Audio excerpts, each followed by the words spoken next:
Bonsoir à toutes et à tous, bienvenue dans cette édition d'information dans l'actualité ce soir. Médias et communication, comprendre et faire comprendre le projet et le programme Simandou 2040 des journalistes, des médias publics et privés apprennent les outils pour mieux informer les citoyens.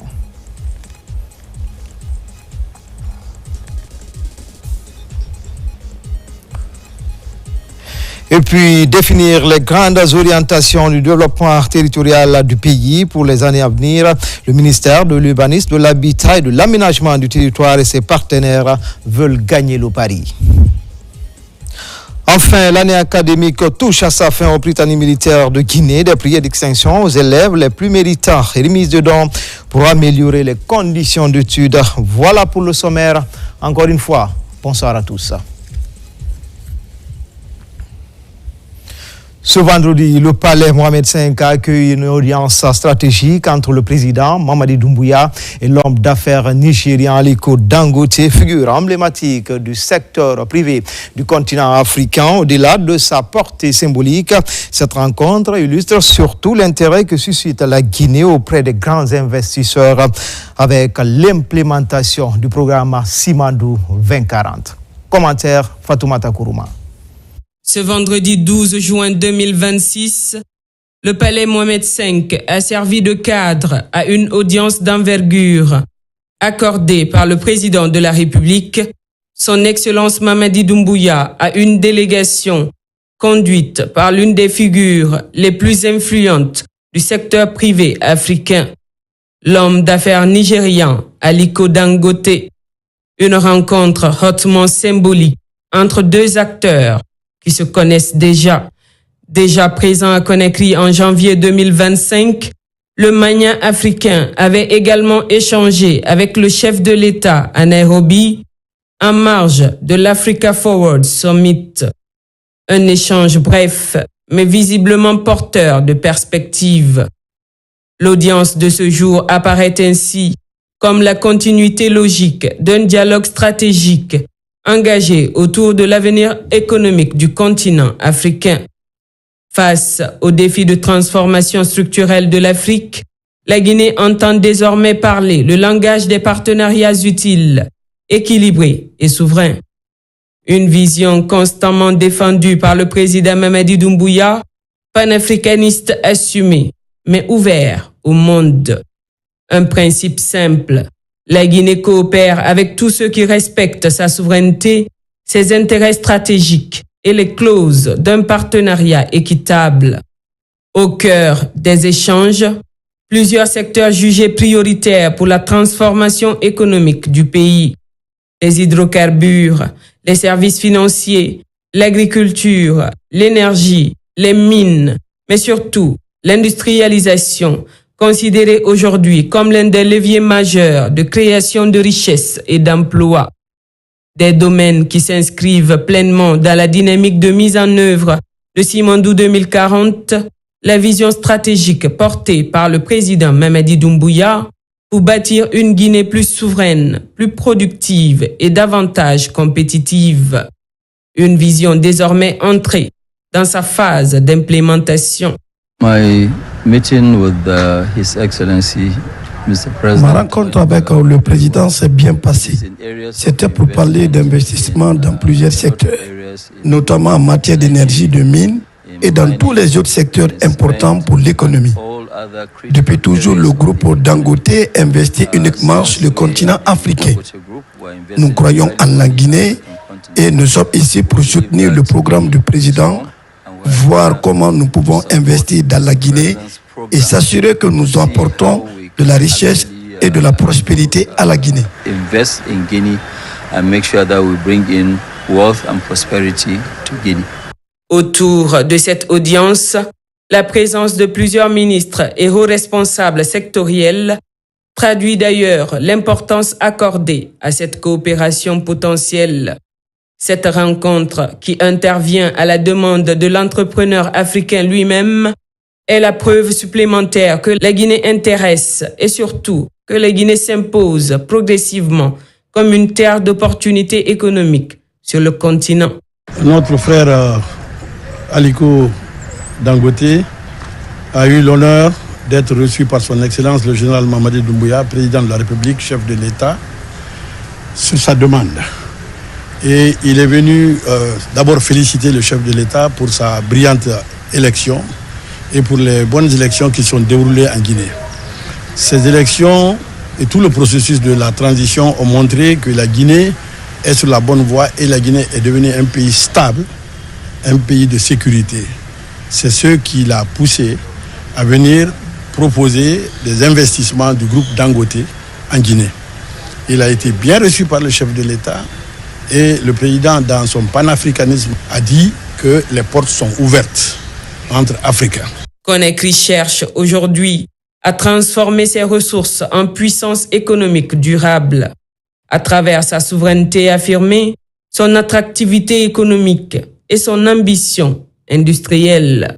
Et dans cette équation, chaque partenariat stratégique peut devenir une pièce essentielle du futur économique guinéen. Dans le reste de l'actualité, motion recueillement ce vendredi à Kangolia, préfecture de Dubreka. Le chef du gouvernement Amadou Riba a pris part aux obsèques des victimes de l'incendie du pétrolier. Aux côtés des familles endeuillées, il a réaffirmé l'engagement des autorités à renforcer la sécurité et la protection des populations. Hadi Kamara. À Kangolia, le silence a remplacé les cris. Sous un ciel chargé d'émotions, les habitants de cette localité de Horira se rassemblent pour un ultime adieu. Des familles éprouvées, des regards perdus, des cœurs meurtris.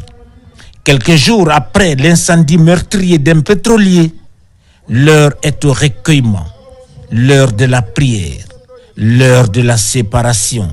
Dans une atmosphère lourde de compassion, le Premier ministre, chef du gouvernement, Amadou Riba, accompagné de plusieurs membres du gouvernement, rejoignent les populations de Kangolia. Aux côtés des sages, des religieux et des familles endeuillées, il prend part à la prière du vendredi. Une prière particulière, une prière pour les disparus. Des invocations s'élèvent vers le ciel. Des larmes coulent discrètement. Le chagrin est visible sur tous les visages. 13 corps sont présentés à la communauté. 13 vies brutalement arrachées. 13 familles plongées dans la douleur. Un moment de grande émotion. Un moment de communion. Un moment où toute une nation partage la même peine. Au nom du président de la République et du gouvernement, le Premier ministre adresse ses condoléances aux familles touchées par cette tragédie. À travers ce déplacement, les autorités réaffirment leur proximité avec les populations affectées. Dès les premières heures ayant suivi le drame, les blessés ont été pris en charge dans les établissements sanitaires appropriés. Un soutien qui se poursuit, une assistance qui traduit la solidarité nationale envers les victimes et leurs proches. Au-delà du deuil, les autorités rappellent également l'importance du respect des mesures de sécurité afin de prévenir de tels drames. À Kangolia, les prières se sont achevées, mais la douleur demeure. Le souvenir des disparus restera gravé dans les mémoires. Et dans le recueillement de cette journée, toute une communauté a confié ses morts à la miséricorde divine. Kangolia, entre larmes, prière et espérance.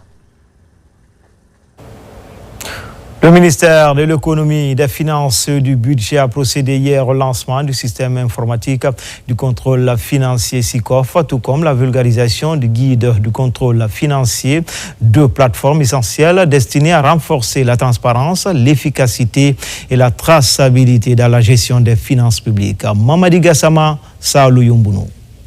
Le système informatique du contrôle financier et le guide du contrôle financier viennent renforcer l'arsenal des réformes engagées par le gouvernement guinéen. Le premier outil permet de digitaliser les procédures de contrôle, d'améliorer le suivi des opérations budgétaires et de sécuriser davantage la chaîne de dépenses publiques. Le guide du contrôle financier, quant à lui, harmonise les pratiques et clarifie les procédures à l'intention des acteurs concernés. Le guide a été développé vraiment pour aider les contrôleurs financiers à avoir un référentiel clé dans l'exercice de leurs fonctions, mais aussi les autres acteurs donc, de la chaîne des dépenses. Et le système informatique va permettre d'accroître l'accès à l'information, l'archivage, mais aussi l'échange des données en temps réel avec les autres systèmes intégrés du ministère. Dans un contexte marqué par la mise en œuvre de grands projets structurants, notamment le programme Simandou 2040, les contrôleurs financiers entendent contribuer à une gestion rigoureuse et transparente des ressources publiques.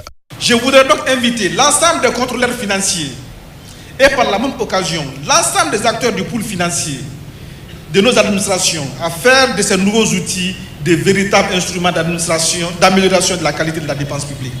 Ensemble, à cette période charnière de lancement du programme des rêves de notre pays, en l'occurrence le programme Simandou 2040, nous avons le devoir impérieux de contribuer à bâtir une administration financière plus performante, plus crédible et davantage au service du développement de notre pays.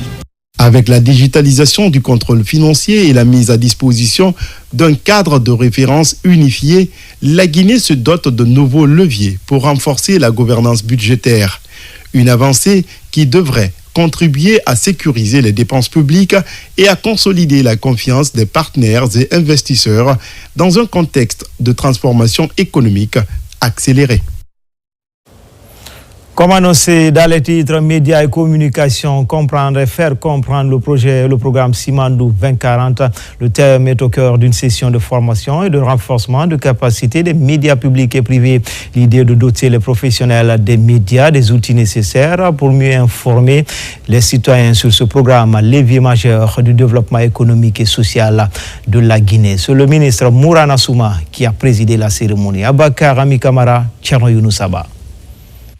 C'est dans le cadre de la professionnalisation des médias publics et privés que le Centre de formation et de perfectionnement organise cette session de renforcement des capacités consacrée au thème médias et communication, comprendre et faire comprendre le projet et le programme Simandou 2040. Cette rencontre réunit journalistes et professionnels de la communication autour des enjeux, des opportunités et des perspectives liées à ce programme structurant pour le développement de la Guinée. Simandou reste aujourd'hui un enjeu majeur pour le développement stratégique de la Guinée. Cette vision du président de la République, pour qu'elle soit résiliente, a besoin d'une communication saine et efficace. Et c'est pour cette raison que nous avons cru devoir, au niveau du ministère, mettre l'accent sur l'information et la communication au niveau des acteurs de l'information et de la communication. Et pour cela, il fallait leur donner les outils à cet effet pour qu'ils comprennent comment communiquer sur Simandou, quelles sont les techniques à cet effet dans le cadre de la collecte, le traitement et la diffusion d'informations. La cérémonie d'ouverture est présidée par le ministre de la Communication, de l'économie numérique et de l'innovation. Vous qui êtes les chargés de communication et d'information auprès du peuple, auprès de la population, vous devez être à l'avant-garde de cette diffusion d'informations équilibrée et bâtie sur des facteurs. Quand on vous dira, Simandou, on a mis combien d'argent dedans, il faut que vous soyez à même de répondre. Voyez cette vision altruiste de M. le Président, cette vision partagée pour donner à la Guinée tous les moyens de succès liés à ce programme de gestion minier couplé à la gestion de développement intégré de la Guinée. Cette session de formation illustre la volonté des pouvoirs publics de renforcer la collaboration avec les professionnels des médias en renforçant les échanges entre journalistes, communicateurs et responsables institutionnels. Elle vise à améliorer la compréhension du programme Simandou 2040 et à promouvoir une information plus claire, plus précise et mieux adaptée aux attentes des citoyens. Et puis ces avancées significatives au sein de la diplomatie guinéenne avec une élection au Conseil économique et social des Nations Unies au COSOC et Conseil exécutif de l'Organisation mondiale de la santé OMS, des prouesses qui traduisent la confiance de la communauté internationale et le rayonnement croissant du pays sur l'échiquier mondial. Le ministre des Affaires étrangères a réagi au micro de notre reporter Maki Medonzo. Chers compatriotes, j'ai l'honneur de m'adresser à vous aujourd'hui, au nom de son Excellence le général Mamadi Doumbouya, président de la République, chef de l'État, pour partager deux importantes victoires diplomatiques qui illustrent le rayonnement croissant de notre pays sur la scène internationale et confirment le retour remarquable de la République de Guinée au premier rang des nations respectées et écoutées. La première concerne l'élection de la République de Guinée, notre pays, au Conseil économique et social des Nations Unies, avec le soutien exceptionnel de 183 États sur 188 suffrages valablement exprimés. Ce résultat historique constitue une marque de confiance sans précédent de la communauté internationale envers notre pays. À compter donc du 1er janvier 2027 et jusqu'au 31 décembre 2029, la Guinée participera aux travaux de l'un des principaux organes des Nations Unies chargés de promouvoir le développement économique, le progrès social et la coopération internationale. La seconde bonne nouvelle, mes chers compatriotes, est l'élection de notre pays au Conseil exécutif de l'Organisation mondiale de la santé. Cette distinction traduit la reconnaissance du rôle de la Guinée dans la gouvernance sanitaire mondiale, la confiance accordée à nos autorités, ainsi que les progrès accomplis dans le renforcement de notre système de santé et la gestion des crises sanitaires. Elle permettra également à notre pays de porter davantage la voix de l'Afrique au sein des instances mondiales de décision. Ces deux succès majeurs sont le fruit de la vision, du leadership, de l'engagement constant de son Excellence le général Mamadi Doumbouya, président de la République, chef de l'État. Sous sa haute autorité, la Guinée, notre pays, a retrouvé toute sa crédibilité, sa dignité et son influence dans les affaires internationales. Grâce à sa politique de refondation de l'État, de bonne gouvernance et d'ouverture au monde, notre pays bénéficie aujourd'hui d'une confiance et d'un respect renouvelés. Au nom de son Excellence, Monsieur le Président de la République, j'adresse nos sincères remerciements aux États amis qui ont soutenu les candidatures de la Guinée ainsi qu'à l'ensemble de nos partenaires internationaux.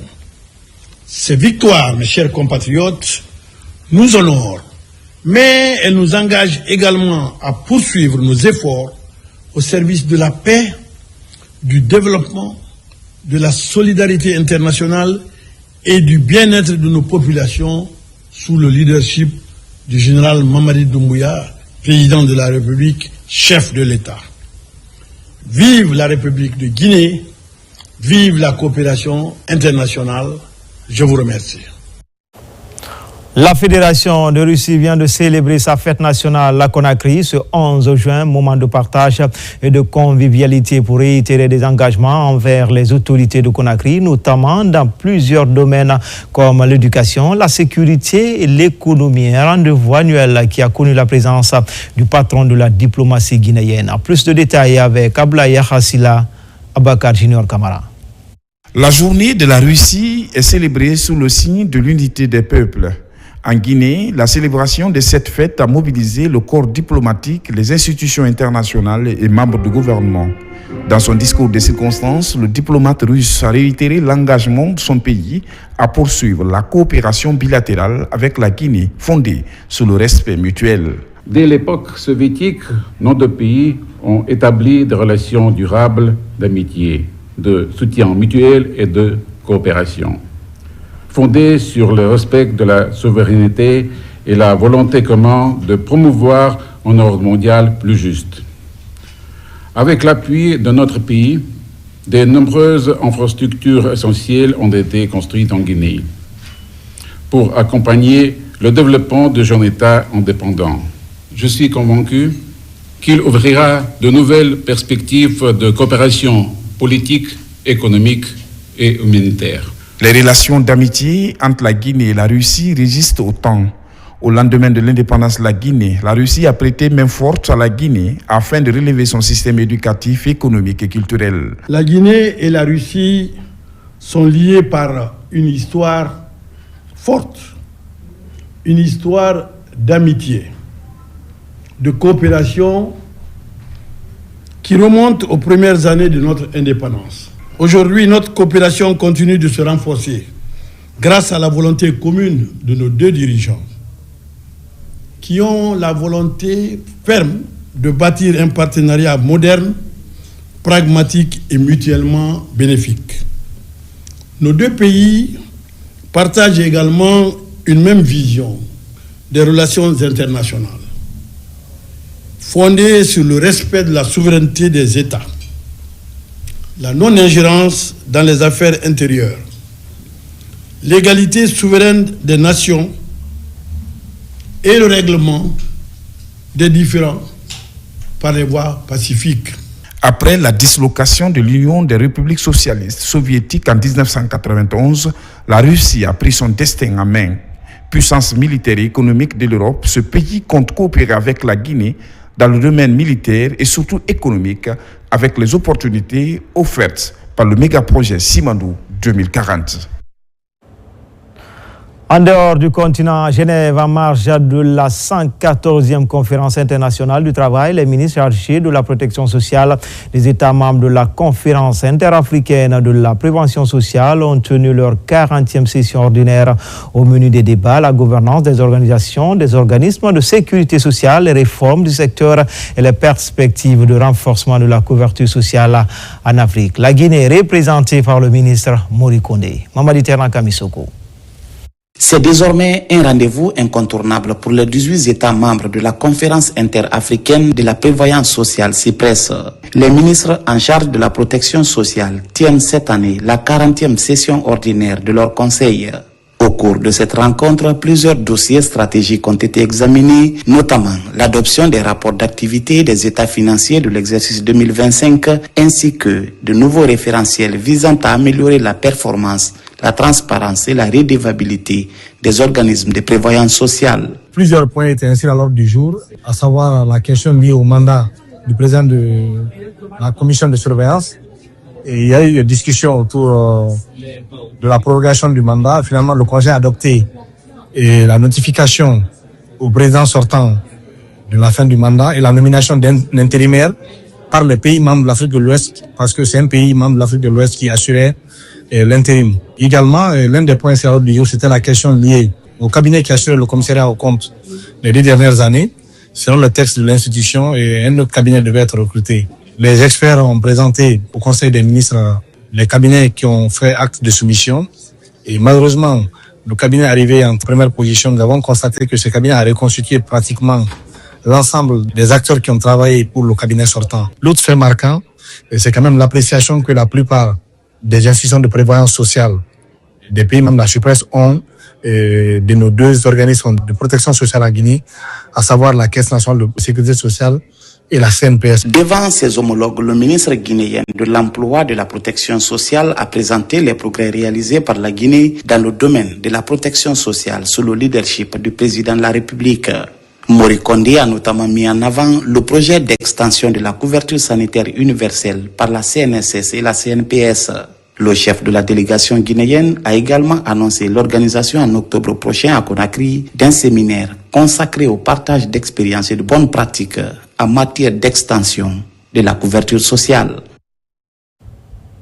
Ici à Conakry, le ministère de l'Urbanisme, de l'Habitat et de l'Aménagement du territoire, à travers la DATU et la CGP, lance le projet d'élaboration du nouveau schéma national d'aménagement du territoire. Objectif, définir les grandes orientations du développement territorial du pays pour les années à venir. Maïmouna Bella Diallo, Alassane Camara.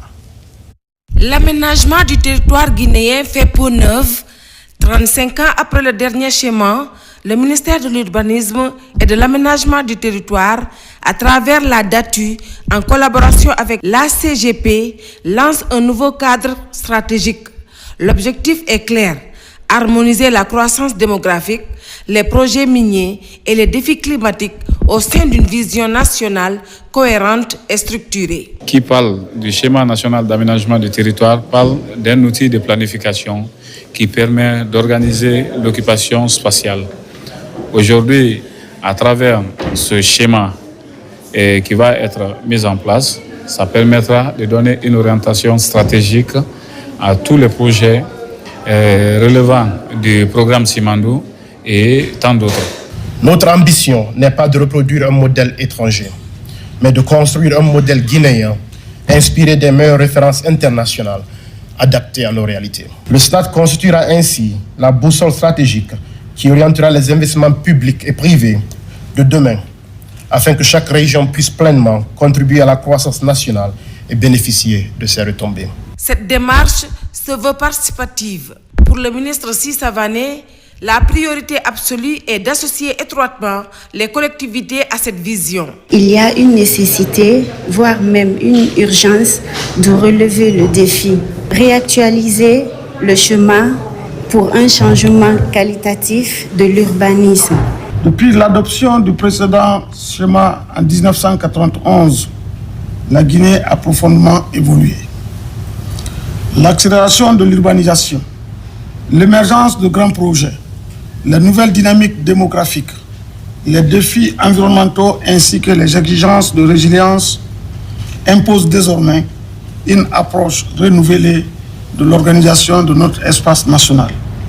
Cette démarche s'inscrit dans la dynamique de refondation engagée sous le leadership de son Excellence, le Président de la République, qui place la modernisation de l'action publique et la transformation durable du territoire au cœur des priorités nationales. Le projet bénéficie de l'appui de l'administration et contrôle des grands projets et sera réalisé par le cabinet Singapore Corporation Enterprise et Surbana Jungrong.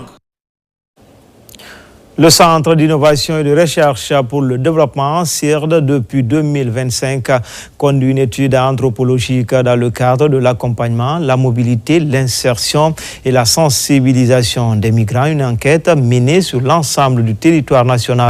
Des résultats. Ce projet a mis en œuvre conjointement par Expertise France, Enabel et la Direction générale de Guinéens de l'étranger. Il vise à promouvoir une migration sûre, régulière et responsable.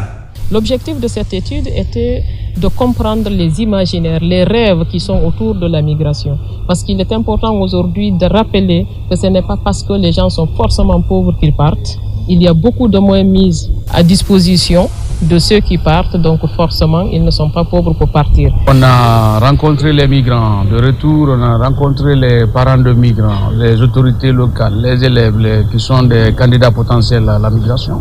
Donc on a procédé par la délégitimation de la situation existante au profit d'une nouvelle situation. La dynamique engagée, soutenue par l'Union européenne, vise à freiner la migration irrégulière et à encourager une migration ordonnée. Nous avons mandat d'assurer au nom de l'État la coordination des questions migratoires en République de Guinée.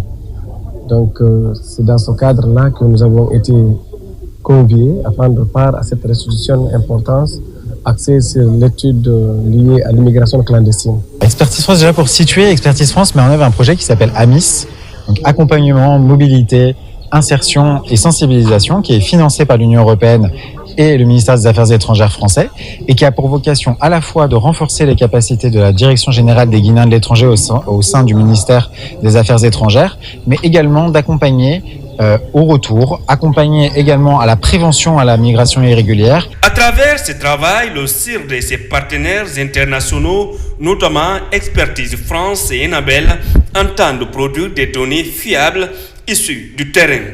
L'enjeu est d'identifier les facteurs sociaux et culturels qui influencent les choix migratoires afin d'améliorer l'efficacité des messages de sensibilisation. Dans l'actualité également, l'année académique touche à sa fin au Prytanée militaire de Guinée. Plusieurs élèves sont récompensés pour leur performance dans cet établissement d'excellence. Une cérémonie couplée à la cérémonie de don, à la remise de dons destinée à renforcer les conditions d'apprentissage. C'est le chef d'état-major général adjoint des armées qui a présidé ces deux cérémonies. Adjudant-chef Oumar Kamara, il est correspondant de la presse militaire. Nous sommes à l'école préparatoire technique appelée Prytanée militaire de Guinée. Sur sa place d'armes, le mérite et l'excellence ont été célébrés à l'occasion de la cérémonie de récompense des meilleurs élèves de ces creuset de formation. L'événement mobilise autorités militaires, éducatives, partenaires et parents d'élèves. Cette cérémonie témoigne de l'importance accordée à la réussite scolaire au sein de l'établissement par la hiérarchie militaire. Au Prytanée militaire de Guinée, nous avons pour mission de former non seulement les élèves brillants sur le plan académique, mais également des citoyens responsables, animés par la valeur du patriotisme, d'intégrité, de discipline, de courage et de service à la nation. Les résultats que nous célébrons aujourd'hui témoignent de la qualité de cette formation et de l'engagement constant de tout l'encadrement. Les élèves les plus méritants de la 7e année jusqu'aux candidats au brevet d'études du premier cycle BEPC ont été distingués dans plusieurs catégories et disciplines enseignées au sein de ces temples du savoir. Les enseignants ainsi que les membres de l'encadrement ont été honorés pour leur engagement et leur contribution à la réussite des apprenants. Parmi les nombreux récipiendaires, Mathieu Georges Collier et Aïcha Yakiti se sont illustrés par l'excellence de leurs résultats scolaires. Aujourd'hui, je suis ému car j'ai remporté des prix que je rêvais depuis que je suis arrivé au Prytanée. Ça avait toujours été mon rêve d'avoir ce prix et j'avais promis aussi à mes parents de le remporter. J'étais déterminée. Maintenant, j'ai atteint mon objectif. Tout ne se limite pas ici. Je vais continuer à persévérer encore. À l'occasion, des matériels pédagogiques composés de cartons de livres, de cahiers et quelques accessoires de projection audiovisuelle ont été offerts à l'école par les partenaires de la coopération militaire française, la Société minière de Bokeh et la République populaire de Chine. Recevez nos chaleureuses félicitations. Continuez à cultiver ces valeurs qui feront de vous des femmes, des hommes capables de servir dignement d'autres pays. L'excellence n'est pas un privilège réservé à quelqu'un. Elle est une quête permanente qui exige rigueur, humilité et persévérance. Les prix remis aujourd'hui doivent inspirer tous les élèves à poursuivre les efforts et viser toujours le haut. Le voile de cette cérémonie est levé par un mouvement de l'ordre serré et de démonstrations tactiques orchestrées par les élèves de la 8e année de Prytanée militaire de Guinée. À Kindia, formation intensive aux chargés d'alphabétisation des structures déconcentrées venues des 8 régions administratives de la Guinée. La Direction nationale de l'alphabétisation pilote l'exercice pour une maîtrise effective des outils de suivi et évaluation des animateurs sur le terrain. RTG Kindia, Fasciné Sila, Marwan Kamara. Kindia, la cité des agrumes, rassemble les chargés d'alphabétisation des structures déconcentrées issues des 8 régions administratives du pays. Le motif de la rencontre, renforcer les compétences des participants en matière de suivi et évaluation des activités d'alphabétisation, tout en clarifiant leur rôle et responsabilité dans la gestion des différentes structures dédiées à l'éducation non formelle. Aujourd'hui, nous avons organisé cet atelier pour renforcer les capacités des chargés d'alphabétisation dans les structures centrales et déconcentrées en vue vraiment de prendre des décisions utiles dans les différents projets. Au cours des travaux, les échanges ont également porté sur le profil des alphabétiseurs, leur rôle dans le dispositif national ainsi que les exigences liées à la gestion des centres et structures d'apprentissage. Un accompagnement de la Direction nationale de l'alphabétisation, de l'éducation non formelle et de la promotion des langues nationales afin de garantir une meilleure mise en œuvre des politiques éducatives en faveur des populations. Au cours de ces 3 jours, le facilitateur a nourri notre esprit. Ça a permis d'éveiller à nous notre responsabilité et aussi ce que vaut un alphabétisateur au sein de nos différentes communautés. Au retour, nous serons capables de restituer le contenu de la présente formation, d'assurer le suivi des centres d'alphabétisation. Et nous saurons maintenant nos rôles et responsabilités dans le cadre de la gestion des centres d'alphabétisation. Après 3 jours d'intenses travaux, marqués par des présentations, des échanges d'expériences et des exercices pratiques, les participants sont repartis mieux outillés pour relever les défis liés à la gestion, au suivi et à l'évaluation des programmes d'alphabétisation dans leurs régions respectives. La Guinée renforce son dispositif de surveillance maritime à Conakry. Inspecteurs et agents de la police des pêches participent à une formation technique destinée à améliorer le contrôle à mer et la lutte contre la pêche illicite. Il s'agit de renforcer la souveraineté de la Guinée sur ses ressources halieutiques. Al-Gassimouba Yayasila. Garant de l'autorité de l'État en mer, le Centre national de surveillance et de police des pêches se positionne comme le bras opérationnel de la lutte contre la pêche illicite dans les eaux guinéennes. Dans une dynamique de modernisation et de professionnalisation du secteur, inspecteurs et agents participent à une session de formation technique axée sur les nouveaux enjeux de gestion durable des ressources halieutiques. Nous essayons tous de nous fédérer autour d'une cause commune qui est la lutte contre la pêche illégale pour préserver nos écosystèmes, nos océans, mais aussi pour préserver nos pêcheurs et leur donner un avenir en matière de ressources. Nous repartons mieux outillés et davantage déterminés à contribuer à la protection des ressources halieutiques et à la promotion d'une pêche durable. À travers cette initiative, les autorités de la pêche entendent doter ces agents du CNSP d'outils techniques adaptés aux exigences actuelles de la surveillance maritime. Vous avez vu, même si l'infraction est commise, mais si le rapport n'est pas de taille, il peut être attaqué. S'il est attaqué, vous pouvez perdre, même si vous avez raison. Donc aujourd'hui, nous sommes contents de savoir que nos inspecteurs sont très très outillés pour répondre efficacement à tout ce qu'ils vont rencontrer comme infraction en mer. L'acquisition de ces compétences ne doit pas rester théorique. J'attends de vous, dès vos prochaines gardes et missions de surveillance, une rigueur absolue et une intégrité totale. Vous êtes les gardiens du patrimoine halieutique guinéen, indispensable à la sécurité alimentaire de nos populations et au développement socio-économique des communautés côtières. Cet espace de partage d'expériences techniques marque une nouvelle étape dans la professionnalisation de la police des pêches.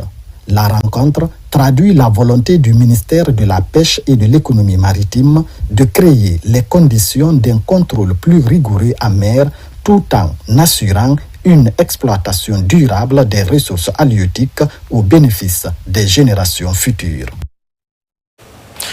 Dans le secteur des transports, les chauffeurs des membres du gouvernement au cœur des renforcements de capacité sur la conduite préventive et la maîtrise des situations d'urgence. À travers cet exercice, le secrétariat général du gouvernement entend promouvoir l'efficacité et le professionnalisme au sein de cette corporation. Abakar Diaby, Morlaï Souma. C'est une nouvelle dynamique engagée pour former les chauffeurs des membres du gouvernement sur la conduite préventive et la maîtrise des situations d'urgence sur la voie publique. Cette remise à niveau intègre plusieurs segments, dont l'efficacité dans le bon déroulement des activités institutionnelles, la mobilité et la sécurité des communes de l'État. Aujourd'hui, c'est une grosse opportunité pour nous de former, disons, les dirigeants, les décideurs, les chauffeurs des décideurs de l'État. Ce qui va en fait les professionnaliser et qui aussi renforce l'activité globale de BCEP. Les modules sur lesquels nous allons travailler, c'est la prévention des risques routiers tout en identifiant d'abord dans un premier temps quels sont les facteurs à risque d'accident. Par la suite, on va voir des modules liés un peu à la sécurité de conduite, des modules qui sont aussi liés par rapport à la conduite de 4x4 tout-terrain, tout en abordant entre les deux les modules de la conduite défensive. C'est une cinquantaine de chauffeurs ciblés pour renforcer la connaissance sur les règles protocolaires régissant le transport des personnalités de haut rang. Cette rencontre de 5 jours constitue une aubaine pour promouvoir le professionnalisme de ces acteurs afin de garantir l'entretien des véhicules officiels, mais surtout sécuriser les personnalités gouvernementales qu'ils conduisent au quotidien. C'est par rapport à un constat compte tenu du comportement des chauffeurs à l'endroit des responsables, nous avons initié cette formation afin de mettre l'éthique au niveau des chauffeurs pour qu'ils puissent bien se comporter. Cette formation révèle une importance particulière. Elle vise à consolider vos compétences, à aiguiser vos réflexes professionnels et à vous préparer à répondre avec sang-froid et efficacité aux exigences de croissance de vos missions quotidiennes. Avec cette initiative, ces chauffeurs des membres du gouvernement ont acquis plusieurs connaissances nécessaires susceptibles de leur inculquer des valeurs citoyennes axées sur la conduite défensive, les règles du code de la route, la maîtrise de l'itinéraire, la gestion de la vitesse et la distance de sécurité. De son côté, la structure AO Alliance multiplie ses séries de formations en faveur d'une prise en charge des cas de traumatisme en Guinée. Des médecins et infirmiers d'État sont actuellement en formation dans ce sens. La plupart viennent de l'arrière-pays où le besoin se fait de plus en plus sentir. Robert Siditono. C'est une série de formations qui regroupe médecins internes et infirmiers d'État. Une rencontre d'échange d'expériences initiée par AO Alliance. Objectif, apporter les réponses rapides, fiables et innovantes aux questions de prise en charge des cas de traumatisme en Guinée. Dans toutes les préfectures de la Guinée, nous avons des cas de traumatisme qui se soldent le plus souvent par des fractures. Et la prise en charge de ces fractures pose énormément de problèmes. On voit bon nombre de malades sont en train de se diriger vers la médecine traditionnelle parce qu'à l'intérieur du pays, les gens n'ont pas assez de possibilités de la prise en charge de ces fractures. C'est pour cette raison que nous avons initié cette formation pour que tous les agents de santé, qu'on puisse les initier lorsqu'il y a une fracture, comment faire les soins initiaux pour conditionner les malades afin de faire une évacuation. Le cours que nous organisons pour le personnel du bloc opératoire, c'est pour aussi la prise en charge. Comment entretenir le matériel au bloc opératoire. Pendant un jour, les hommes en blouse venus de plusieurs structures sanitaires de la place ont partagé avec les spécialistes sur les techniques innovantes de prise en charge des cas de traumatisme. C'est une rencontre vraiment fructueuse qui nous a apporté assez de connaissances qu'on n'a pas eues auparavant. Des connaissances qui nous permettent ici de faire la prise en charge adéquate des personnes qui sont fracturées, ainsi que la prise en charge d'éventuels traumatismes liés à la catégorie musculo-squelettique. Dans le souci de renforcer les capacités des médecins et infirmiers d'État, la structure AO Alliance entend projeter d'autres programmes destinés à moderniser le secteur. Lutte contre les maladies cardiaques avec l'ouverture de nouveaux axes de coopération dans ce sens. Le groupe hospitalier turc Acıbadem et le CHU Donka entendent développer des initiatives pour favoriser un transfert de compétences et former des médecins guinéens. Une mission est déjà à Conakry. La première phase de cette collaboration, faire découvrir les dernières avancées dans le domaine de la prise en charge des maladies cardiaques. N'est-ce pas, Tchernos Mandialou? Dans un contexte où les maladies cardiovasculaires représentent l'une des premières causes de mortalité en Afrique, la coopération sanitaire internationale devient un levier essentiel. Entre la Turquie et la Guinée, un partenariat médical se développe axé sur le partage d'expertise et l'innovation en cardiologie à travers le CHU Donka et le groupe hospitalier Acıbadem.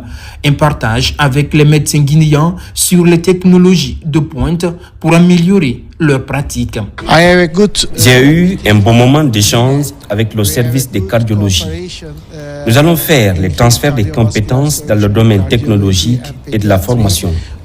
Nous avons eu une belle conférence portant sur les maladies cardiaques chez les enfants et puis sur l'ensemble des maladies cardiaques qui touchent la population. C'est un échange d'informations, échange de technologies, aussi en fait concernant les évacuations sanitaires, concernant les patients qui nécessitent des traitements qui dépassent les plateaux techniques ici au Guinée.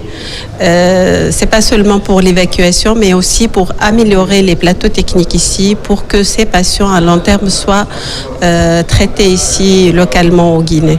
Entre transfert de compétences et innovation médicale, la coopération avec le groupe hospitalier turc Acıbadem ouvre de nouvelles perspectives dans la lutte contre les maladies cardiaques. Elle a montré une expérience, quelque chose de tout nouveau dans le cadre de la tétralogie de Fallot, qui est très important pour nous.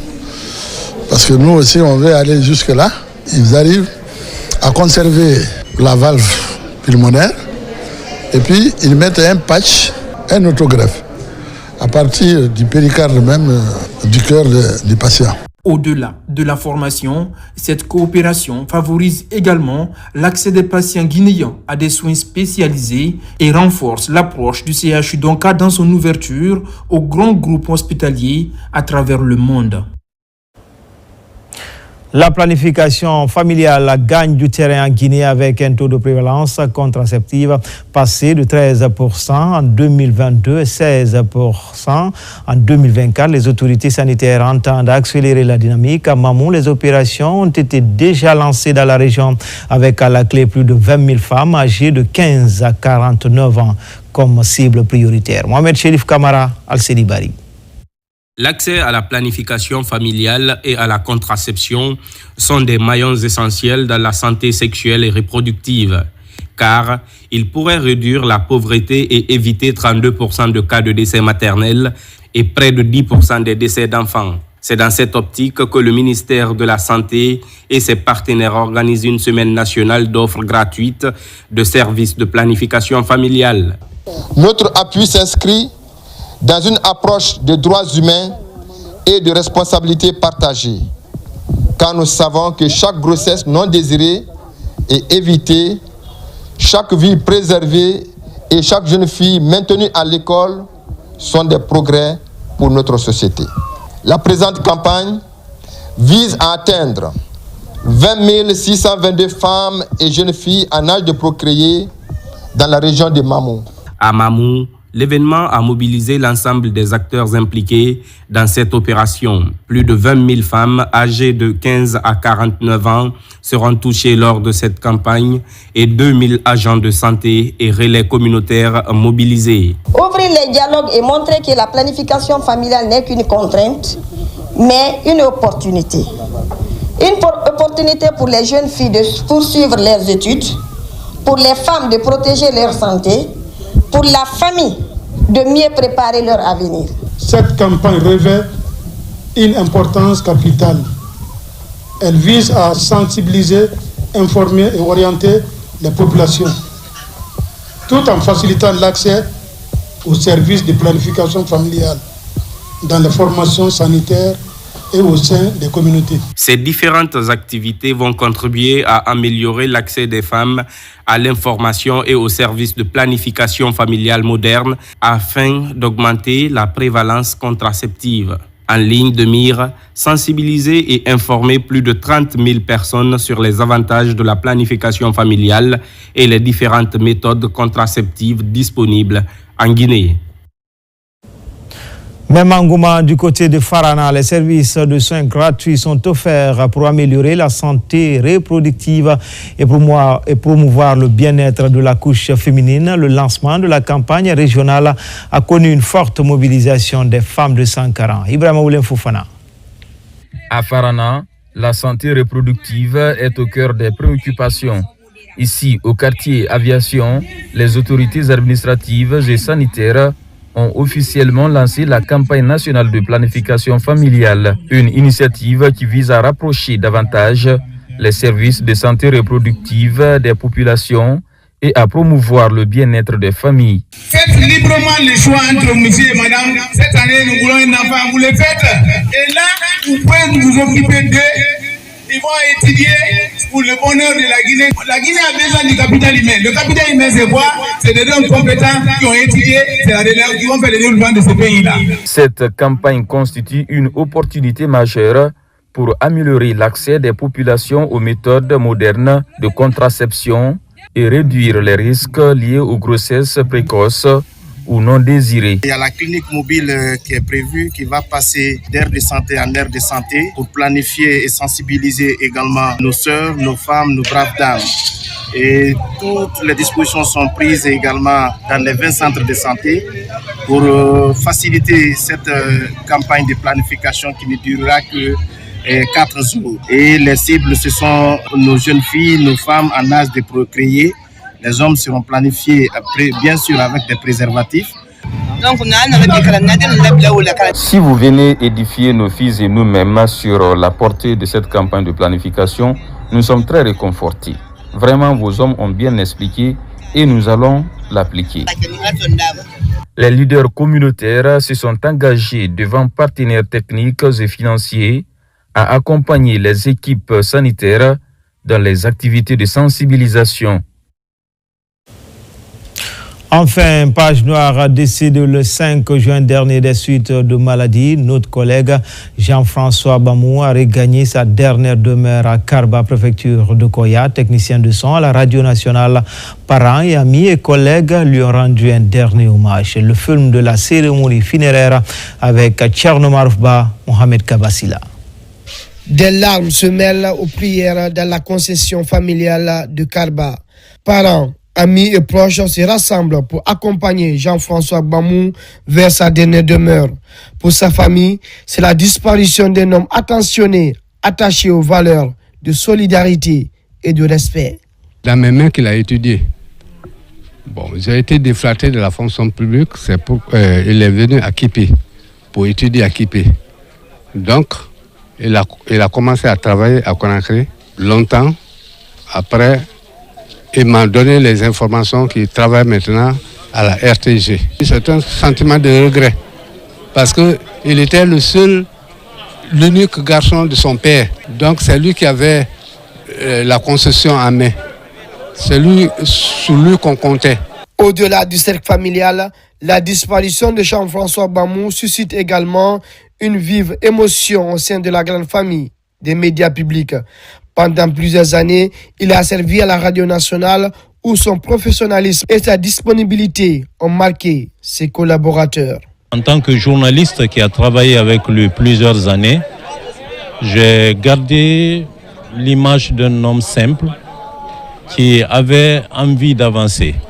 La preuve est que, à un certain moment, il m'a consulté et m'a dit qu'il a envie de revenir à l'école, se recycler et apprendre le journalisme. J'ai gardé de l'homme quelqu'un de très courageux qui aimait son travail et qui voulait avancer.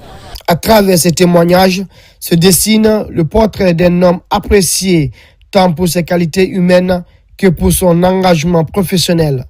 Une vie qui laisse des souvenirs impérissables à ceux qui l'ont connu.